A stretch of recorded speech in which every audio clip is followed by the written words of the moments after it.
cost me everything I owned. If I have to sell my soul to the devil himself, I am going to get home to my son. হলিউডের home alone মুভিটি দেখেননি এমন লোক হয়তো কমই আছেন। সেই যে ছোট্ট ৯-১০ বছরের বালকটিকে বাড়িতে একা রেখে ভুলবশত পুরো পরিবার ঘুরতে চলে যায়, সেই বিখ্যাত সিনেমায় বাচ্চাটির মায়ের চরিত্রে অভিনয় করা এমি পুরস্কার জয়ী অভিনেত্রী ক্যাথরিন ওহারা আর নেই।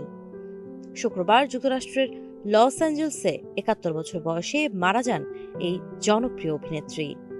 তার মৃত্যুর খবর নিশ্চিত করেছে ম্যানেজমেন্ট এজেন্সি, তবে মৃত্যুর সুনির্দিষ্ট কারণ সম্পর্কে বিস্তারিত কিছু জানানো হয়নি। ম্যানেজার মার্ক গারভিটজের কার্যালয় থেকে ফোনে মৃত্যুর বিষয়টি নিশ্চিত করা হয়। মার্কিন গণমাধ্যম পেজ 6 জানিয়েছে, ভোরের আগে লস অ্যাঞ্জেলসের অভিজাত ব্রেন্টউড এলাকায় নিজের বাড়ি থেকে অসুস্থ অবস্থায় ওহারাকে হাসপাতালে নেওয়া হয়েছিল। ফায়ার সার্ভিসের এক মুখপাত্রের বরাতে এই তথ্য প্রকাশ করা হলেও এএফপি স্বাধীনভাবে তা নিশ্চিত করতে পারেনি।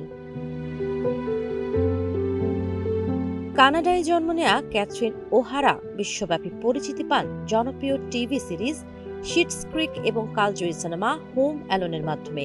পাশাপাশি বিটলজুস, দ্য নাইটমেয়ার বিফোর ক্রিসমাস সহ একাধিক আলোচিত সিনেমায় অভিনয়ের মাধ্যমে তিনি দর্শকদের হৃদয়ে স্থায়ী জায়গা করে নেন। সাম্প্রতিক সময়ে তাকে অ্যাপল টিভির সিরিজ দ্য স্টুডিওতেও দেখা গেছে।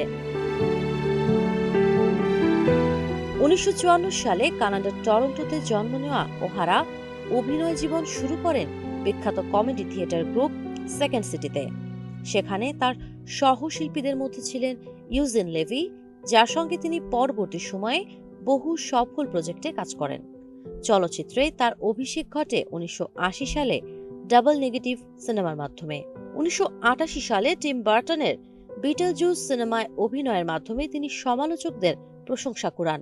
তবে ১৯৯০ সালে মুক্তিপ্রাপ্ত হোম অ্যালোনে ম্যাকলে কালকিন অভিনীত কেভিনের মায়ের চরিত্রে অভিনয় করে তিনি বিশ্বজুড়ে জনপ্রিয়তা অর্জন করেন। পরে home alone 2 lost in new York এও একই চরিত্রে দেখা যায় তাকে।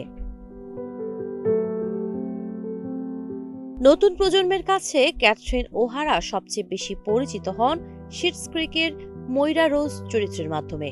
এই চরিত্রে অভিনয়ের জন্য তিনি ২০২০ সালে এমি অ্যাওয়ার্ড সহ গোল্ডেন গ্লোব ও স্যাগ অ্যাওয়ার্ড অর্জন করেন। তার মৃত্যুর খবরে হলিউডে শোকের ছায়া নেমে এসেছে। সহশিল্পীরা সামাজিক যোগাযোগ মাধ্যমে গভীর শোক প্রকাশ করেছেন। কয়েক দশক ধরে দর্শকদের হাসি কান্নার সঙ্গী হয়ে থাকা এই অভিনেত্রীর মৃত্যুতে বিনোদন জগৎ হারালো এক অনন্য প্রতিভাকে। সাবা খান, নাগরিক প্রতিদিন।